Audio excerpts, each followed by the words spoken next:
Hello friends, आज मैं लेकर आई हूँ ये कैसी मोहब्बत का 6th एपिसोड। पिछले एपिसोड में हमने देखा कि लानवांगजी डिवोर्स लेने की जिद कर रहा था और वीवुक्शन डिवोर्स ना देने की। जब लानवांगजी डिवोर्स के लिए बोल रहा था तब ऐसा नहीं था कि वो बहुत दुखी सुनाई दे रहा था। वो अंदर से जितना भी दुखी क्यों ना था, बाहर से अपना दुख दिखा नहीं रहा था। डिवोर्स का डिसीजन उसी का था और वो डिवोर्स का डिमांड कर रहा था, भीख नहीं मांग रहा था।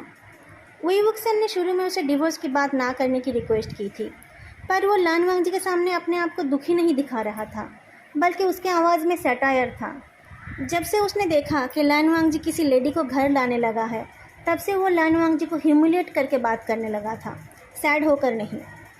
ये बातें मैं उन लिसनर्स के लिए बोल रही हूँ जिनको लगा कि मुझे उनकी डिवोर्स की बातें सैड वॉइस में बोलनी चाहिए थी। ऑफकोर्स लानवांगजी बहुत दुखी था, पर वो अपना दुख छुपाकर अपने हस्बैंड के दिल में अपने लिए नफ़रत पैदा करना चाहता था। वो अपने आप को अपने हस्बैंड की नज़रों में बुरा साबित करना चाहता था। जब उसे लगा कि उसका हस्बैंड उसे इनफ नफ़रत करने लगा है, तब वो वांग लिंगजाओ से उसे मिलाता है। तो लास्ट चैप्टर में दोनों ही अपने अपने जिद पे अड़े थे और उसी जिद का नतीजा है कि आज रात वो दोनों फिर से एक बेड में आ गए। वीवुक्शन उसे डिवोर्स दे देगा, इस उम्मीद के साथ लानवांगजी एक लास्ट टाइम के लिए उसके साथ सोने चला गया। वीवुक्शा के मन में क्या है ये तो वही जानता है। लानवांगजी के धोखे से वो बहुत दुखी था, पर उससे भी ज़्यादा वो गुस्सा था। लानवांगजी किसी और के साथ रूम का दरवाज़ा बंद करके बैठा था, इस बात से उसके सीने में दर्द होने लगा था। पर उसका कैरेक्टर ऐसा नहीं है कि वो उस बात पर रोता रहेगा। उसे पता है किस चीज़ पर उसका हक है और वो अपना हक इतनी जल्दी छोड़ने वाला नहीं है। चलिए अब सुनते हैं आगे क्या हुआ। लानवांगजी आंखें बंद करके बेड पर लेटा हुआ था। उसकी बॉडी में बस एक बॉक्सर ही था। बेडरूम की लाइट में उसकी बॉडी का गोरा रंग चमक रहा था। आज वो दोनों फिर से उनके मास्टर बेडरूम में सोने वाले थे, जिस रूम में कभी वो दोनों साथ सोया करते थे। वीवुक्शिया अपने बेडरूम में बैठकर शराब पी रहा था और फ़ोन पर बात कर रहा था। शायद अपने असिस्टेंट को किसी अर्जेंट काम का इंस्ट्रक्शन दे रहा था। लानवांगजी चुपचाप उसका इंतज़ार करता रहा। बहुत देर बाद लानवांगजी को किसी के पैरों की आवाज़ सुनाई दी। उसकी बॉडी थोड़ी सी टेंस्ड हो गई। वीवुक्शिया बेड में आकर बैठता है और लानवांगजी की बॉडी को देखता रहता है। कई महीने बीत गए थे उसे ये नज़ारा देखते हुए। कितना सुंदर है वो, एकदम परफेक्ट। पर लानवांगजी के चेहरे की तरफ देखकर उसे एक अजीब फीलिंग हुई। ये वो लानवांगजी नहीं है जिससे उसने प्यार किया था। उसका लानवांगजी तो इतना इनोसेंट था कि अपना गुस्सा भी छुपा नहीं पाता था। वो नाराज़ होता था तो नहीं मानता था, पर उसकी नाराज़गी उसके चेहरे पर साफ दिखाई देती थी। और इस लानवांगजी ने तो अपने चेहरे पर एक मुखौटा लगा रखा है। ये लानवांगजी हर बात पर झूठ बोलता है, हर चीज़ में धोखा देता है। उसका लानवांगजी तो उसे छोड़कर किसी और को टच भी नहीं करता था और ना ही किसी और को उसे टच करने देता था। पर ये लानवांगजी एक पराई औरत का हाथ पकड़कर ले जाता है, उसके साथ बंद कमरे में बैठा रहता है। क्या कमी रह गई थी उसके प्यार में जो लानवांगजी इतना बदल गया। स्कूल में लानवांगजी उसे पसंद था, पर लानवांगजी भी उसे पसंद करता था ये उसे नहीं पता था। लानवांगजी के कन्फेस करने से पहले उसने कभी भी नहीं सोचा था कि उन दोनों में कभी ऐसा कोई रिश्ता बनेगा। पर जब लानवांगजी ने उसे किस किया और कहा कि वो उससे प्यार करता है, तब बिना सोचे ही उसके मुंह से निकल गया था, मैं भी तुमसे प्यार करता हूँ। और उससे ज़्यादा जेन्युइन रिस्पॉन्स कुछ और हो ही नहीं सकता था। उस दिन से लेकर आज तक वीवुक्शिया ने कभी भी किसी और की तरफ नहीं देखा। उसके आंखों में और उसके मन में सिर्फ और सिर्फ लानवांगजी ही है। पर लानवांगजी RCT आकर बदल गया है। आज उनका 5 साल पुराना प्यार और 1 साल पुरानी शादी ख़त्म होने वाली है। लानवांगजी डिवोर्स चाहता है और 1 करोड़ रुपया। बस 1 करोड़ रुपये के लिए उसने वीवुक्शिया से शादी की थी। वो अगर मांगता तो वीवुक्शिया ऐसे ही उसे वो पैसे दे देता। 5 साल तक प्यार का नाटक करने की कोई ज़रूरत नहीं थी। वीवुक्शिया धीरे धीरे लानवांगजी के पास जाता है। अपनी गर्लफ्रेंड के साथ सेक्स करते टाइम भी क्या तुम ऐसे ही लेटे रहते हो? लानवांगजी की बॉडी कांप उठी। थोड़ी देर बाद वो गर्दन हिलाकर ना बोलता है। उसके साथ अच्छे से करते हो? वो सेटिस्फाई हो जाती है? वीवुक्शिया ने फिर से पूछा। इस बार लानवांगजी गर्दन हिलाकर हाँ बोलता है। तो तुम्हें सिर्फ मेरी बॉडी देखकर ही घिन आती है? वीवुक्शिया ने पूछा। लानवांगजी की आंखें और टाइट हो जाती है। वो कुछ बोल नहीं पाता। वो आंखें बंद करके वीवुक्शिया के टच का इंतज़ार करता रहता है, पर वीवुक्शिया ने उसे नहीं छुआ। बहुत देर इंतज़ार के बाद लान वांगजी ने आंखें खोलकर देखा वो युवक्षा चुपचाप लेटा हुआ है। क्या हुआ वोइंग? लान वांगजी ने हेजिटेट करते हुए धीरे से पूछा। क्या होगा? वो युवक्षा ने पूछा। तुम कुछ कर क्यों नहीं रहे हो? कर लो तुम जो करना चाहते थे, लान वांगजी ने हेजिटेट करते हुए कहा। क्या बात है, आज तुम्हारा बहुत मन है करने का? वो युवक्षा ने कहा। मुझे उसके बाद सोना भी है, कल एक ट्रेनिंग प्रोग्राम है, सुबह मुझे जल्दी ऑफिस जाना है, लान वांगजी कहता है। कल तो हमें डिवोर्स के लिए जाना है ना, तुम ऑफिस कैसे जाओगे? वो युवक्षण ने हंसकर कहा। हम डिवोर्स के लिए परसों भी तो जा सकते हैं ना, कल मेरा ऑफिस जाना बहुत ज़रूरी है, लान वांगजी ने कहा। तो फिर रहने दो, डिवोर्स लेने की ज़रूरत ही नहीं है, 1 करोड़ रुपए तुम्हें कल सुबह मिल जाएंगे, कहकर वो युवक्षण ने करवट बदल लिया। वोइंग, तुमने कहा था कि तुम मुझे डिवोर्स दे दोगे, लान वांगजी परेशान होकर बोलता है।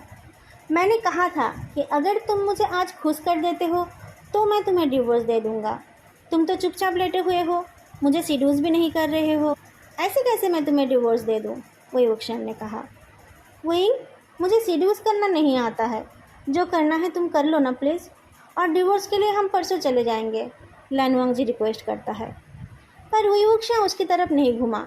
दूसरी तरफ देखकर ही उसने कहा, किसी और के साथ सोने के लिए तुम्हें मुझसे डिवोर्स लेने की ज़रूरत नहीं है, तुम मेरे हस्बैंड बनकर मेरे साथ रहकर भी वो काम कर सकते हो।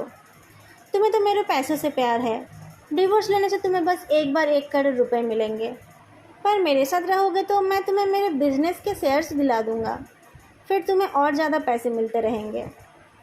पर डिवोर्स नहीं लूँगा तो मैं लिंगजियाओ से शादी कैसे करूँगा, लान वांगजी बोलता है। वांग लिंगजियाओ से शादी करनी है तुम्हें, कहकर वो युवक्षण घूमता है। कितने अच्छे एक्टर बन गए हो तुम लाजा, सॉफ्टवेयर डेवलपमेंट छोड़कर फिल्मों में एक्टिंग करना क्यों नहीं शुरू करते हो? वो युवक्षा के चेहरे पर गुस्सा देखकर लान वांगजी डर जाता है, वो कुछ बोल नहीं पाता। वो युवक्षा लान वांगजी को बेड पर प्रेस करके उसकी बॉडी के ऊपर आ जाता है और उसकी बॉडी को रफली किस करने लगता है। थोड़ी देर में लान वांगजी के मुंह से एक सॉफ्ट मोन निकल आती है, जिसे सुनकर वो युवक्षा आंखें उठाकर उसके चेहरे को देखता है। इन 11 महीने में लान वांगजी ने ये पहली बार मौन किया है। लान वांगजी की आंखें हर बार की तरह बंद ही थे, पर उसके चेहरे पर जो एक्सप्रेशन था उसे वो युवक्षण ने पहले कभी नहीं देखा था। लान वांगजी की बॉडी को अपने हाथ से छूते हुए वो बोलता है, मैं तो तुम्हें नॉर्मल फिल्मों में एक्टिंग करने के लिए बोल रहा था, पर तुम तो पॉर्न स्टार बन गए हो, कैसे कर लेते हो तुम ये सब लांजा? उस मौन के आवाज़ के वजह से लान वांगजी बहुत एम्बेरस्ड था। वो युवक्षा के बातों से वो और शर्मिंदा हो जाता है।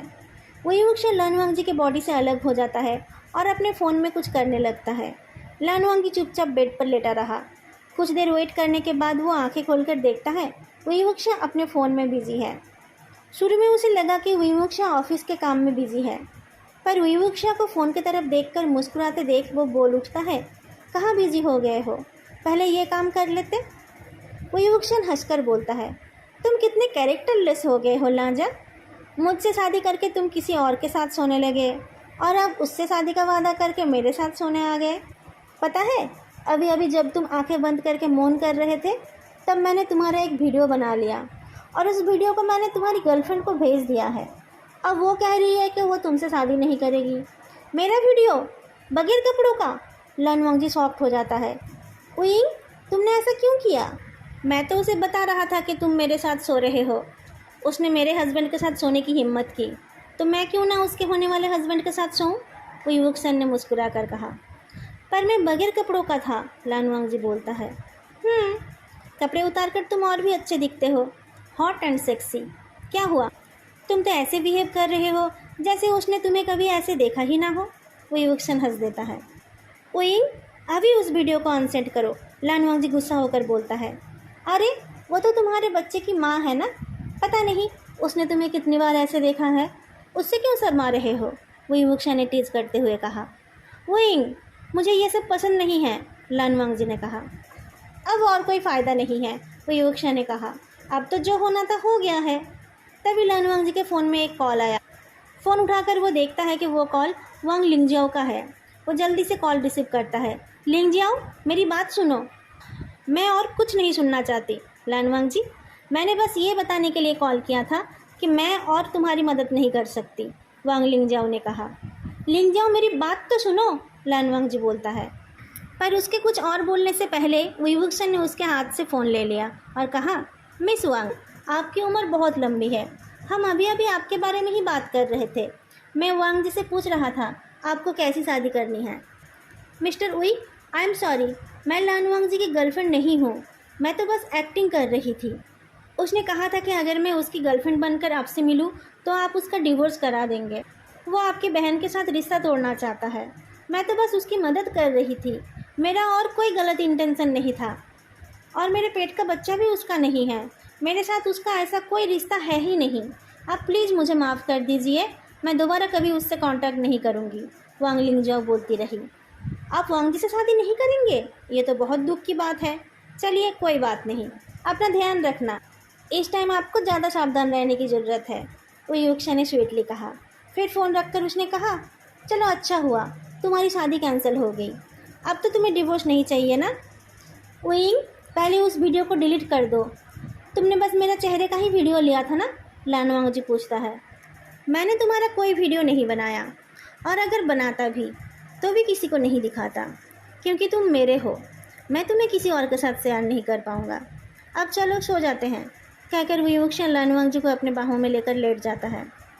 पर लानवांग जी बोलता है, अब क्या पर? तुम्हें 1 करोड़ रुपए चाहिए ना? कल सुबह वो रकम मिल जाएंगे तुम्हें। अब सो जाओ, विवुक्शन लानवांग जी को करीब खींचते हुए बोलता है। और डिवोर्स? लानवांग जी ने फिर से डिवोर्स के लिए कहा। क्यों चाहिए तुम्हें डिवोर्स? जियानचेंग की शादी के टाइम से तुम डिवोर्स के लिए पागल हो रहे हो। क्या तुम्हारे भैया ने मना कर दिया है मुझसे शादी करने के लिए? विवुक्शन पूछता है। लानवांग जी कुछ जवाब नहीं दे पाता। अभी तुमने हमारी शादी की बात नहीं बताई ना? ठीक है, चिंता मत करो, मैं खुद जाकर उनसे बात करूँगा। वो ज़रूर मानेंगे। अंकल जियांग को भी मैं मना लूँगा। तुम मुझ पर भरोसा रखो, विवुक्शन कहता है। पर लानवांग जी डिवोर्स के लिए जिद करता रहता है। विवुक्शन को भी गुस्सा आ जाता है। दोनों लड़ने लगते हैं। लानवांग जी बैठकर बोले जा रहा था और विवुक्शन लेटकर ही जवाब दे रहा था। तभी विवुक्शन के फ़ोन में एक कॉल आया। विवुक्शन हाथ बढ़ाकर फ़ोन को लेता है और रिसीव करते हुए उठकर बैठता है। उठकर बैठते ही वो दर्द से कतरा उठा। उसके हाथ से फ़ोन गिर जाता है और वो अपना चेस्ट पकड़ लेता है।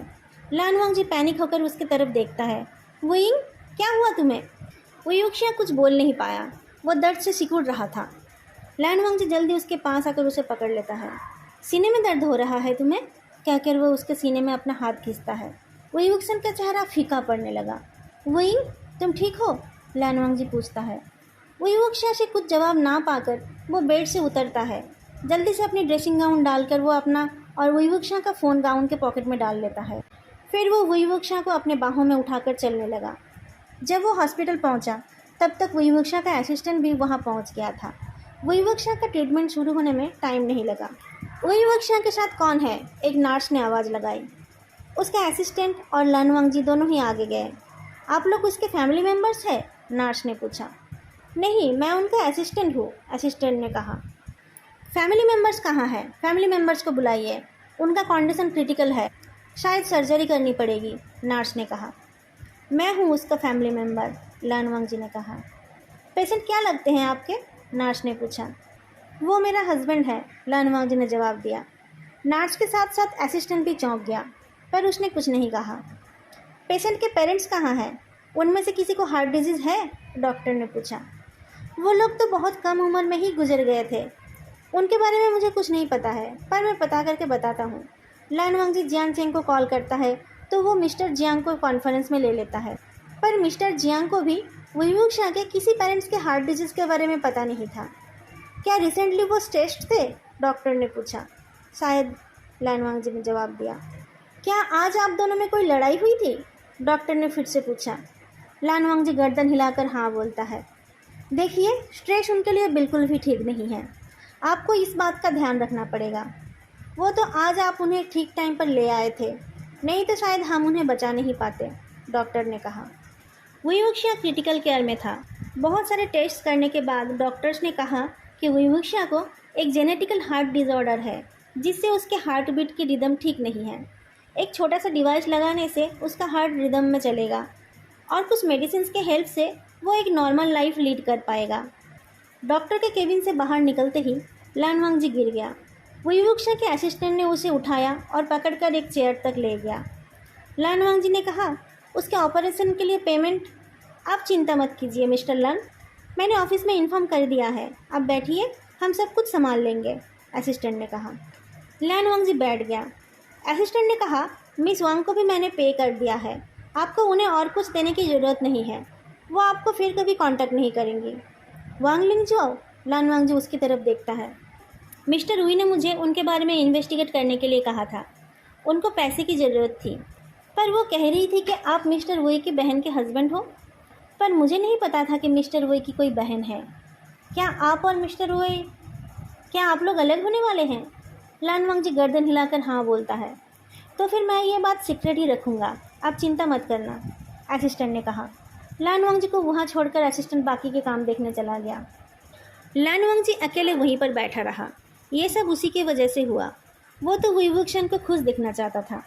वो चाहता था कि वुई वुक्शन को कोई ऐसा मिल जाए जो उसे वो सब खुशियाँ दे सके जो वो नहीं दे पाता है।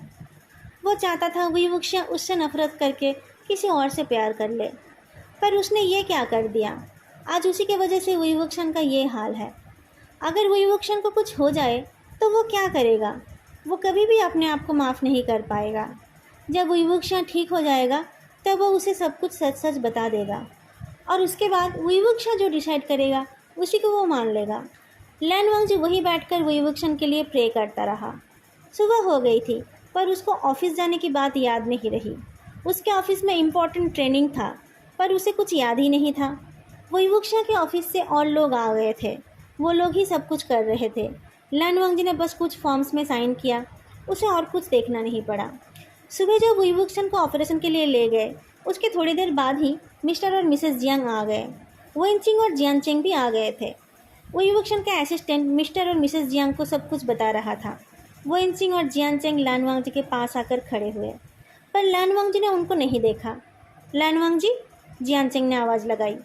लान वांगजी चौंक कर देखता है। अपने दोस्तों को देखकर वो रोने लगता है। सब मेरी गलती है, मेरी वजह से ही वो बीमार हो गया। क्या हुआ था? जियांचेंग पूछता है। मैंने उसे गुस्सा दिला दिया था, लान वांगजी ने कहा। तुमने ब्रेकअप की बात की थी, वेनचिंग ने पूछा। तुम मुझसे ब्रेकअप करना चाहते हो, पर क्यों? वेनचिंग, तुम ये सब जानती थी? जियांचेंग पूछता है। लान वांगजी कुछ जवाब ना देकर रोता रहता है। वांगजी, तुम घर चले जाओ, वेनचिंग तुम उसके साथ जाओ, जियांचेंग ने कहा। उसका ऑपरेशन हो जाए फिर मैं चला जाऊंगा, लान वांगजी ने कहा। ऑपरेशन सक्सेसफुल था, पर वुई वुक्शन को कब होश आएगा ये पता नहीं था, और होश ना आने तक कोई उससे मिल भी नहीं सकता था। मिस्टर और मिसेस जियांग डॉक्टर से बात करने गए तो जियांचेंग ने कहा, लान वांगजी, तुम जल्दी घर जाकर घर को ठीक करो, मैं मॉम डैड को थोड़ी देर यहीं रोक कर रखूँगा। जियांचेंग की बातों से लान वांगजी को समझ आया जियांचेंग क्यों उसे घर जाने के लिए बोल रहा था। ज़्यादा देर रोकने की ज़रूरत नहीं है, लान वांगजी ने कहा, हमारा बेडरूम अलग है। जियांचेंग और वेनचिंग दोनों ही उसकी बात सुनकर हैरान हो गए थे, पर उन लोगों ने कुछ नहीं पूछा। उन दोनों की सीक्रेट रिलेशनशिप की वजह से वुई वुक्शन ने इस घर में कोई हाउसकीपर नहीं रखा था। कुक और क्लीनर दिन में एक बार आकर सारा काम करके जाते थे। घर जाते जाते लान वांगजी ने उन लोगों को कॉल करके बुला लिया था। वेनचिंग को ग्राउंड फ्लोर का एक रूम दिखाकर लान वांगजी ने कहा, इस रूम को तुम अपने लिए ठीक कर लो, मैं मिस्टर और मिसेस जियांग के लिए ऊपर वाला रूम ठीक कर देता हूँ। उक्सिया का बेडरूम कहाँ है? वेनचिंग ने पूछा। उसका बेडरूम ऊपर है और ये बगल वाला मेरा, लान वांगजी ने जवाब दिया। वो दोनों ना सिर्फ अलग रूम में सोते हैं, बल्कि वो दोनों अलग फ्लोर में रहते हैं। वेनचिंग के हैरान आंखों के सामने लान वांगजी सीढ़ियों से ऊपर चला गया। सबसे बड़ा और अच्छा रूम ही अंकल आंटी के लिए ठीक रहेगा। पहले ये दोनों उसी रूम में रहते थे, पर बाद में दोनों ने ही अपना सामान उस रूम से हटा लिया था। कल रात वो दोनों उस रूम में थे, पर बहुत ढूंढकर भी लान वांगजी को वहाँ कोई ल्यूब का बॉटल नहीं मिला। क्या कल वुई वुक्शन उसके साथ सेक्स करने के लिए नहीं आया था? क्या वो बस उसके साथ सोना चाहता था? वुई वुक्शन के बारे में सोचकर लान वांगजी की आंखों में फिर से आंसू आ गए। उसका लक कितना अच्छा है जो उसे वुई वुक्शन के जैसा प्यार करने वाला हस्बैंड मिला है, पर वो खुद अच्छा हस्बैंड नहीं बन पाया। उधर हॉस्पिटल में डॉक्टर ने पूछा, आप लोग वुई वुक्शन के अंकल आंटी हैं, उनके हस्बैंड कहाँ गए? दोस्तों, आज का पार्ट मैं यहीं ख़त्म करती हूँ। आई होप आप लोगों को ये पार्ट भी अच्छा लगा है। जब आप लोग कमेंट करके बताते हैं कि आपको फ़ैन फिक्शन कैसी लगी, तब मुझे और वीडियो बनाने का भी इंस्पिरेशन मिलता है। इसलिए कमेंट करते रहिए, और वीडियो अच्छी लगी तो लाइक और चैनल को सब्सक्राइब करना मत भूलिए। फिर मिलेंगे अगली वीडियो में, तब तक के लिए बाय।